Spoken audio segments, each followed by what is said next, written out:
This episode of Golf Smarter Mulligans is brought to you by dynamicgolfers.com. As we've discussed so many times on Golf Smarter, when our game deteriorates, we refuse to admit that we're aging. We blame the clubs, the balls, even our playing partners, when in fact we need to realize that unfortunately muscles do not naturally maintain their healthy or ideal range of motion that we had when we were younger. And when I say younger, I mean as kids. If you're anywhere between the age of 25 and take your pick, your muscles change their functional resting length to adapt to the length at which they are habitually used or positioned. As a culture, we are spending more and more time sitting, which results in weak hamstrings, tight hip flexors, and a pelvic tilt. To add to this, playing golf puts your muscles under stress, demanding a range of motion that may not be possible with shortened and weakened muscles. Not only will shortened muscles impact your flexibility, club head speed, and enjoyment of the game, but they will eventually lead to injury. Again, this is why I highly encourage you to sign up for dynamicgolfers.com. Dynamic Golfers programs are meant to serve as a solution to common nagging pain points that most golfers experience. Each program varies in length, but most are meant to be repeated over time. The routine combines both mobility and strength movements. The video workouts are only 15 to 20 minutes each and focus on easy-to-do dynamic stretches that are specifically designed to help you get into and stay in golfer shape. So if you want to play better golf, work on the most important tool in your bag, your body. For only $9.99 a month, most likely less than what you pay for in balls each month, join golfers worldwide that make dynamic golfers part of their daily routine. Go to dynamicgolfers.com/golfsmarter now to get a 7-day free trial and 15% off your membership when you check out using the coupon code GolfSmarter. Again, that's dynamicgolfers.com/golfsmarter, and hurry because this discount may not last forever. Welcome to Golf Smarter Mulligans, your second chance to gain insight and advice from the best instructors featured on the Golf Smarter podcast. Great golf instruction never gets old. Our interview library features hundreds of hours of game improvement conversations like this that are no longer available in any podcast app. Rather than putt to the hole on the practice green, put a tee in the ground and take the ball back maybe 2.5, 3 feet and practice putting to the tee on a fairly flat surface. And your ideal putt is one that hits the tee and bounces straight back to you. And by putting to the tee from just 2 or 3 feet, you are training your mind and your eye to putt to a very small, specific target. You'd be amazed when you then go back to putting to a normal golf hole, it feels like it's much bigger. You get onto the golf course and you've got this, what looks like a bucket that you're putting to now compared to that small tee. Right. Again, you know, if you miss the tee once out of the 3 times, well, it was a golf tee, it probably still would have dropped if it had been a big golf hole. So you're setting yourself up to win when you go out on the golf course because you've got a better mindset. With another interview from the archives of Golf Smarter, here's your host, Fred Green. Our guest is Ed Bradley, who I spoke to via Skype because he's in Glasgow, Scotland. Welcome to the Golf Smarter podcast, Ed. Thanks, Fred. Good talking to you. Good talking to you. How's the weather over in Glasgow? Oh, we've got snow, and we have had for a month. Really? There's not much golf getting played over here. I'm really fascinated by your ebook. It's called The 18 Biggest Mental Errors in Golf and How to Avoid Them. That's the part that I like. How to avoid them. That's what's important. Well, I'd love to go over all 18, but I think we should start at the beginning, which, from our conversation, you believe that the key to golf, the most important element to start, is the loss of concentration. Absolutely, yeah. The biggest thing I think for me, the biggest realization I had in golf was just how naturally gifted any golfer actually is. When you think about it, you know, making a golf swing is something that, in theory, if you tried to explain it in words, it would be so convoluted and so difficult to describe that you'd think, how can anyone possibly hit that golf ball? But most golfers can hit the golf ball quite well, and it's not a conscious movement. When you think about, for example, a baseball hitter, they don't actually consciously think about swinging a baseball bat at a baseball. They just react to what's happening. And in golf, golfers play at their best when they simply react to their surroundings. Now, I just find it so interesting that you talk about how it's an unconscious act, and yet there's so much going on in our head, and the ball's just sitting there. You'd think it'd be easy just to walk up and hit it, but we have just so many things going on in our heads. That's right, and I think that's the getting the mental game down to the crux of it. Basically, you want to empty your head of all the clutter, the mental clutter that you have in your head, that certainly most golfers have. And if you can get to your peak performance state every time you play golf, then you'll play nearer your potential more often. If you think back, I mean, as a golfer, or even whatever your sport is, if you think back to when your best performance happened, what were you thinking when you played at your very best? If you think back to that right now, and can you almost recreate the feelings of that day when you shot your best ever golf score?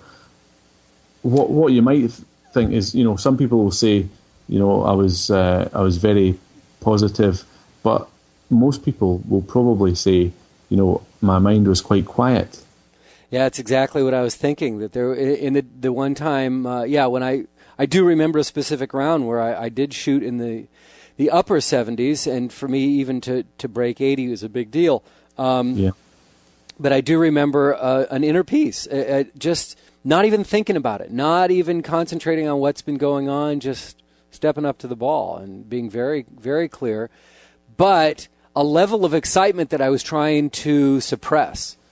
Because I didn't want to talk to my playing mates, telling them, hey, I've just parred 8 holes in a row, 9 holes in a row. Oh my God, I've just parred 11 out of the last 13 holes.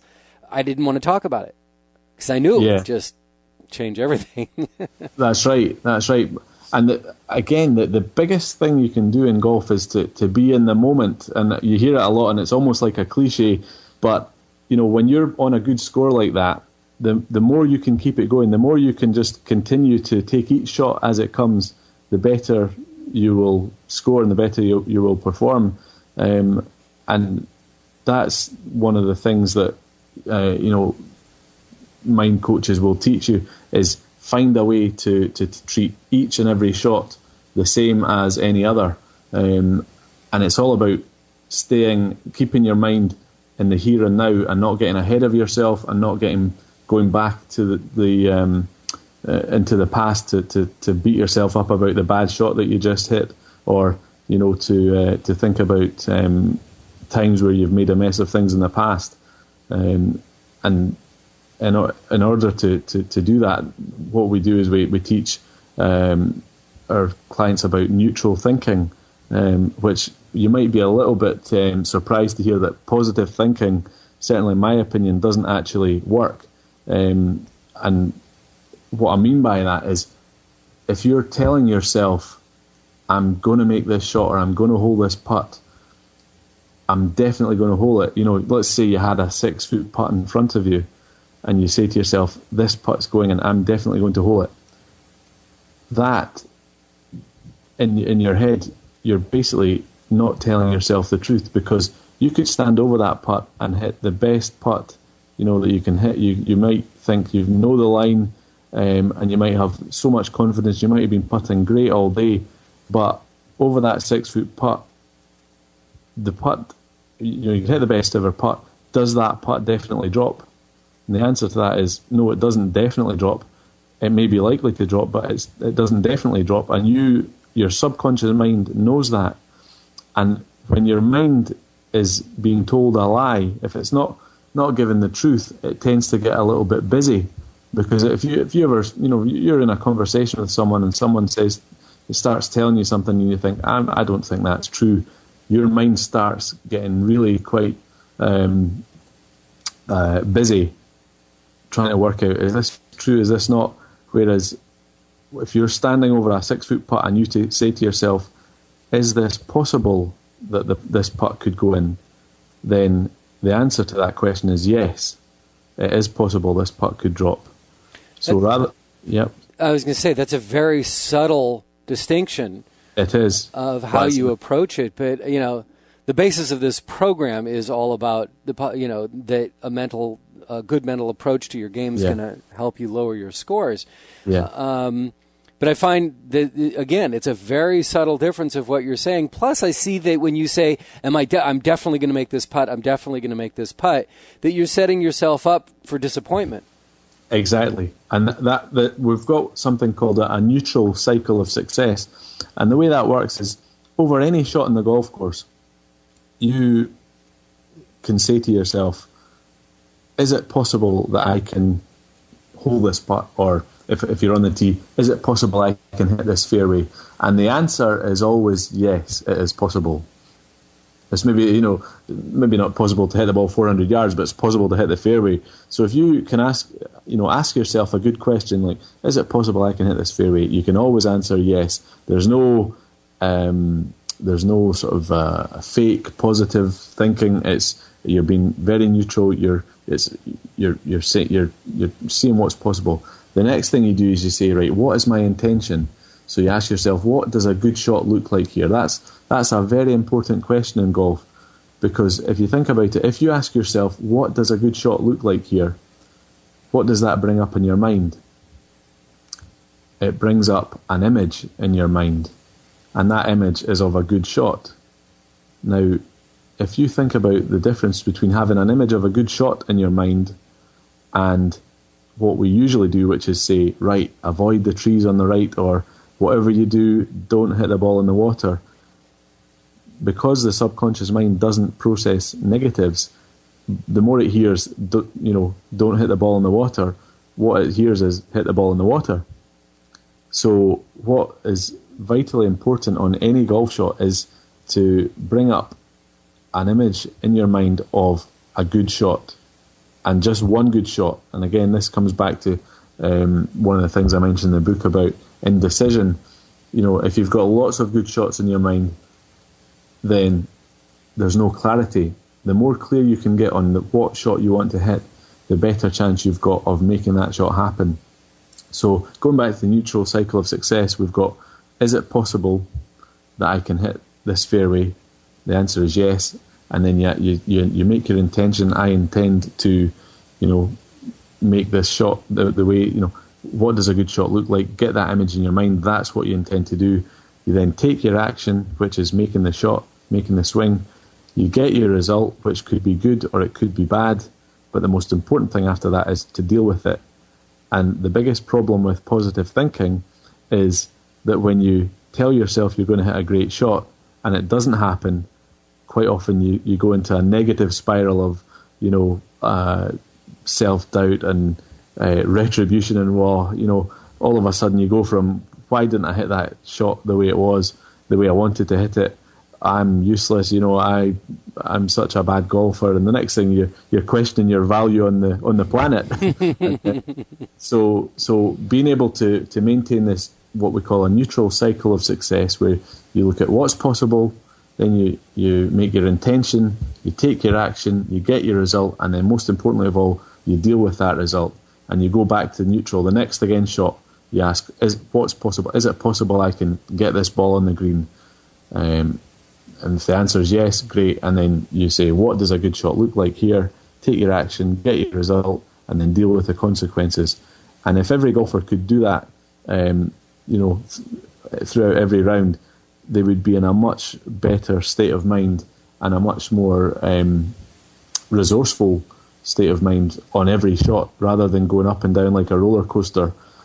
As a result of what them not living up to their their positive thinking.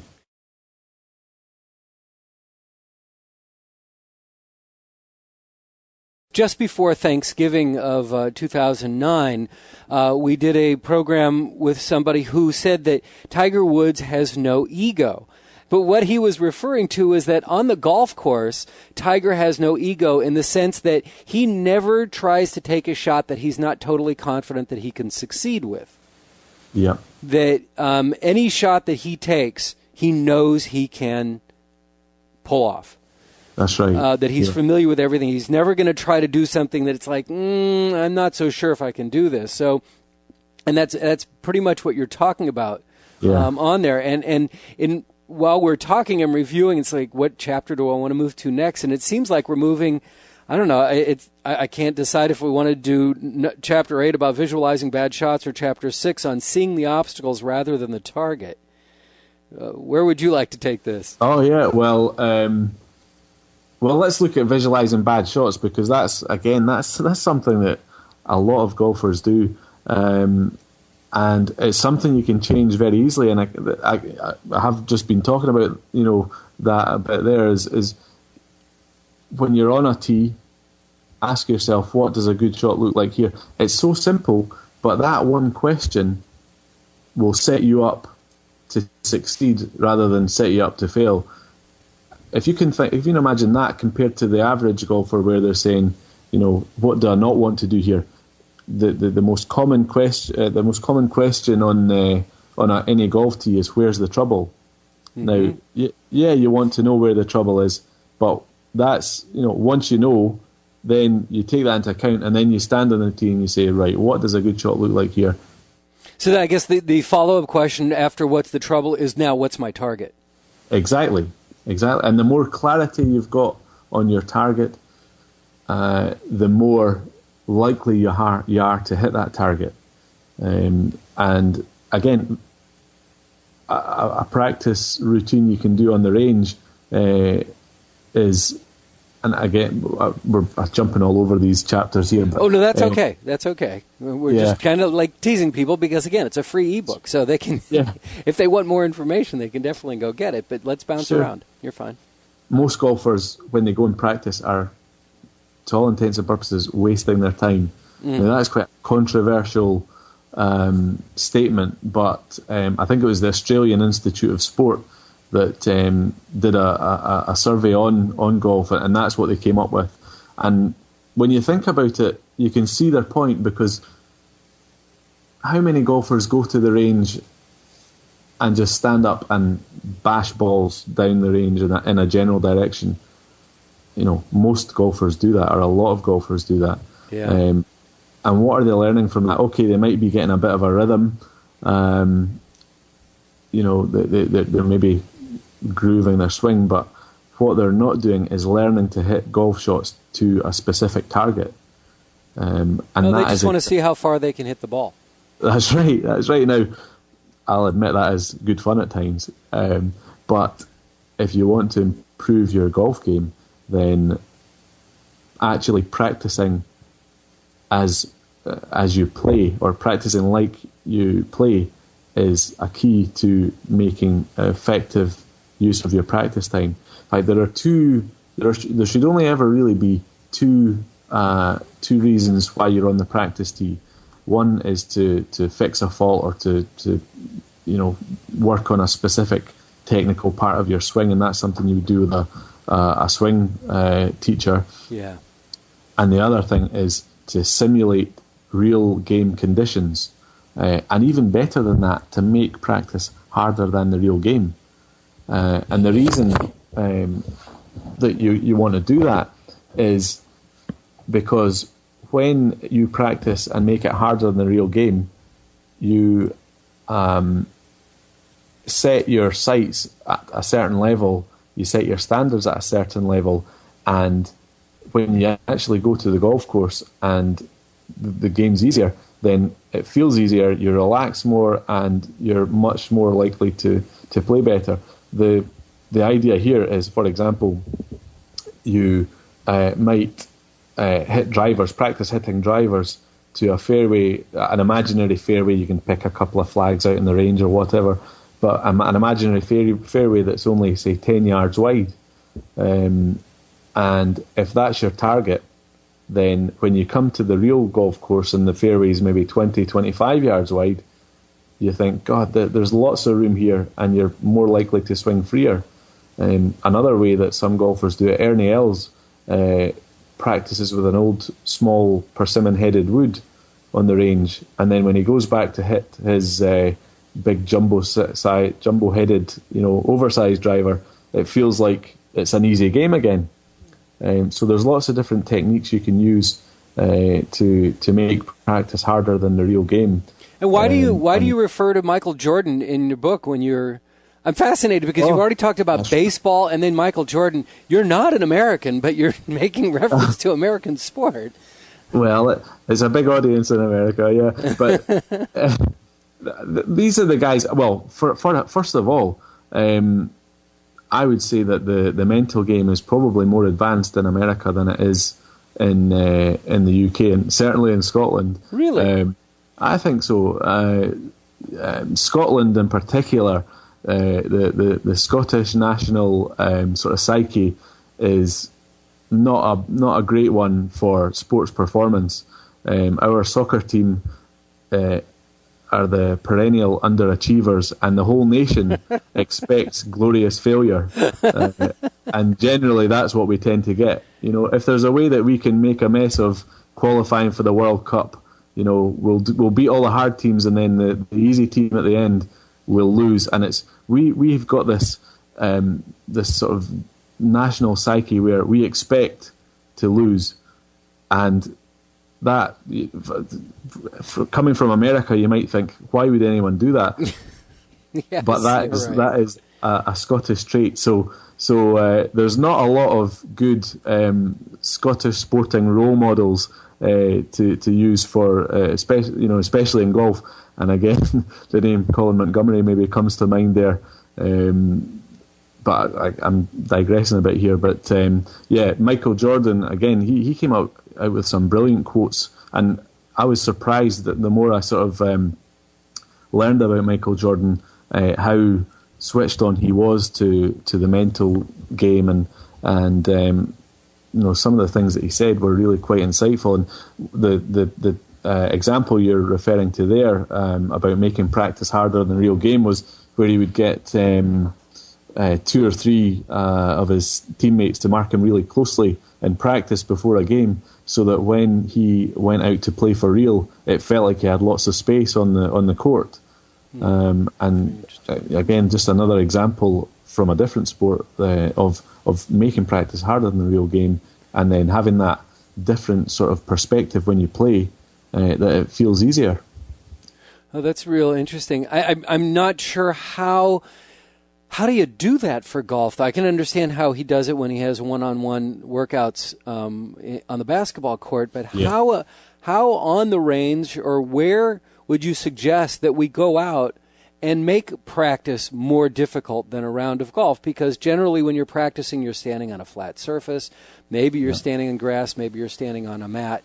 And, how do you put yourself in that time frame and that mental space of making it more difficult in your practice? How would you do that? Okay, well, there's a couple of things. Here's a really quick tip for putting. Great. Before you go out to putt, the one thing that so many golfers do is they stand up and think, right, I'll hit some 3 or 4 foot putts before I go out and hold those, and that'll get me practicing my short putts. However, only a bad result can come from that. The reason I say that is when you're standing over a 3 foot putt on the practice ground before you go out to play, and you hit 3 of them and you hole all 3, well, mentally you were expected to hole all 3, so you're not actually giving yourself any boost in confidence. You're just doing what you expected. Whereas if you miss one, all of a sudden that makes a real impact on your mental state as you go out, because you've got that in mind that you've just missed this 3 foot putt, and you're thinking, oh God, when I go up to the first short putt of the round, I'll have that in my mind. So you're not going to walk away going, hey, I made 2 out of 3, I'm all right. Exactly, that's right. So there's no benefit of finishing off your practice putting by doing that. So rather than putt into the hole on the practice green, put a tee in the ground and take the ball back maybe 2.5, 3 feet and practice putting to the tee. And your ideal, and on a fairly flat surface, and your ideal putt is one that hits the tee and bounces straight back to you. And by putting to the tee from just 2 or 3 feet, you are training your mind and your eye to putt to a very small, specific target. And you'd be amazed when you then go back to putting to a normal golf hole, it feels like it's much bigger. And that again is, you get onto the golf course, and you've got this, what looks like a bucket that you're putting to now compared to that small tee. Right. And again, if you miss the tee once out of the 3 times, well, it was a golf tee. It probably still would have dropped if it had been a big golf hole. So that way, in putting, you're giving yourself, you're setting yourself up to win when you go out on the golf course, because you've got a better mindset. Now, I was going to say, how can you practice your golf and make it harder than the real game? Well, let's say you're out on a practice round, and I don't know if you guys do it in America, but you play 2 balls. If you're just, say, playing on your own, practicing with 2 balls, what you could do is take the worst of every shot you hit. So say you hit 2 balls off the tee, one you scream down the middle, the other one you hit into the rough. You've always got to take the worst shot and try and score on your worst ball on every hole. That's one way. On the driving range, I would say aim to hit to very narrow targets with your driver.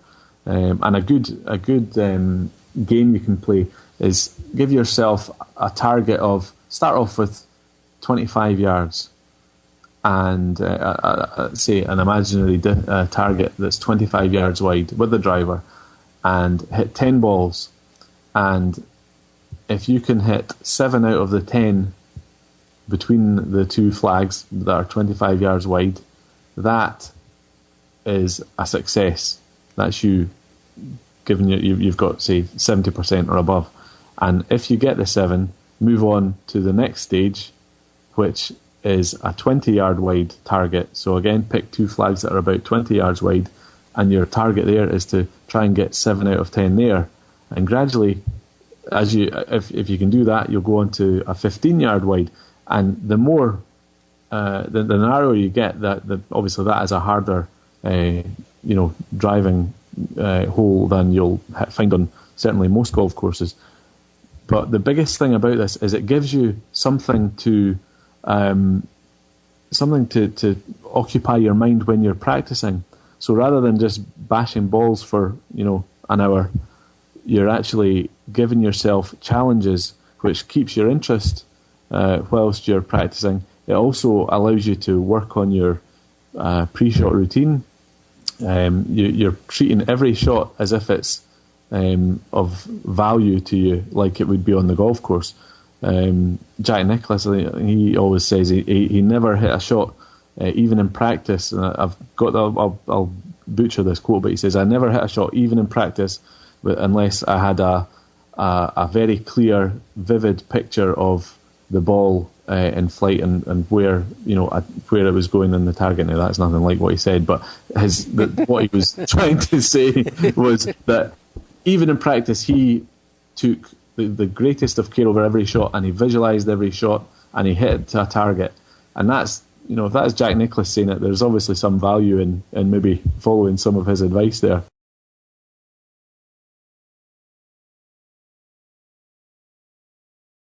The way you describe this, I can not only take full responsibility for this, but I've also seen other people do this out on the practice range before they're about to head out for a round of golf. Say that they've picked a target of, the flag on the range is 125 yards, and they're out hitting their 9-iron or a wedge or something, and they'll hit 5 or 6 shots, and the first 4 they won't even come close. And then on the 5th one, it'll hit the fringe of the practice, the green where the flag that you're aiming at, and the sixth one is not even close. Let's just say it was 5 shots, and on the 5th shot, you finally got it near the pin, and you walk away going, okay, I'm ready now. Yeah. You're saying that's a disservice. Yeah. You've got to go set in your mind, if you got 5 shots to make, that you're going to make 4 out of those 5. Yeah. When you practice, you want to make up games for yourself, give yourself challenges, because golf is all about confidence.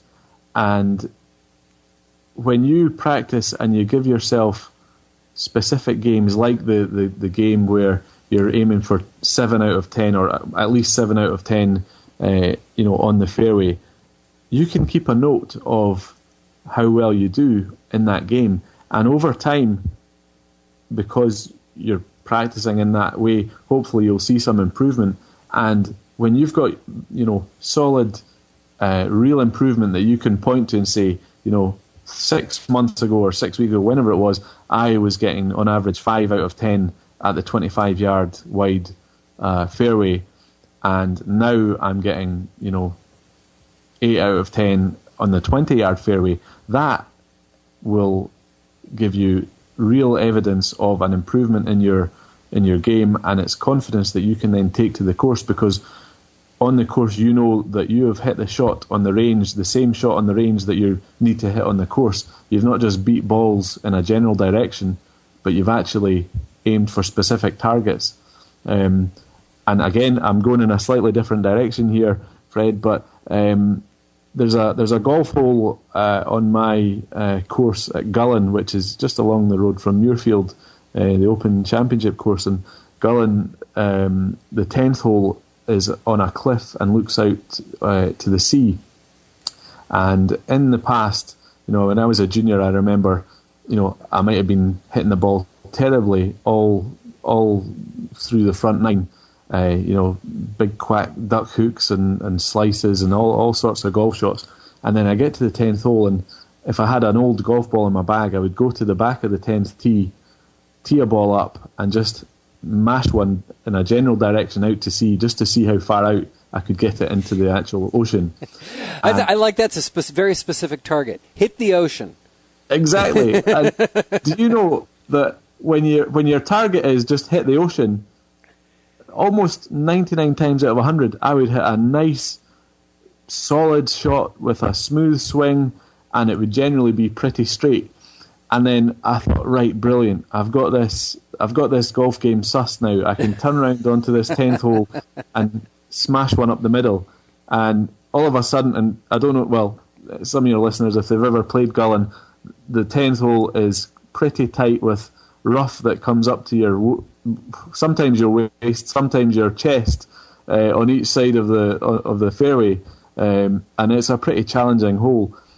And that view on the 10th tee has a tendency to make many an average golfer, including me, tense up, because all of a sudden you're not hitting out to an ocean. You don't have an ocean to hit to. You have a very small target. And when you begin to see the consequences of not quite hitting the fairway, i.e. you're going to be in, waist-high rough, it creates, again, what I go back to, it creates a sort of a busy mind. It creates this mental clutter. It creates consequences that you fear might happen. For example, you're going to be in this heavy rough. And that is probably, I think, the biggest problem in golf is not having the clear, focused, uncluttered mind with an image of the shot you want to hit. The opposite of that, when you're on a hole that's very tight, is to tense up because you've got the trouble on either side and you've got these consequences. So by practicing hitting shots to narrow targets on the range, you know that you can handle it when you come to those holes on the golf course. Mm-hmm. Yeah, and I guess that would bring us up to chapter number 3, which is paralysis by analysis. subtitled Cluttering the Mind with Mechanics and Technical Swing Analysis. Unfortunately, we don't have time to go into the next chapter. This has really been not just very interesting, Ed, but really helpful. Thank you very much. Not a problem. It's been a pleasure speaking to you, Fred.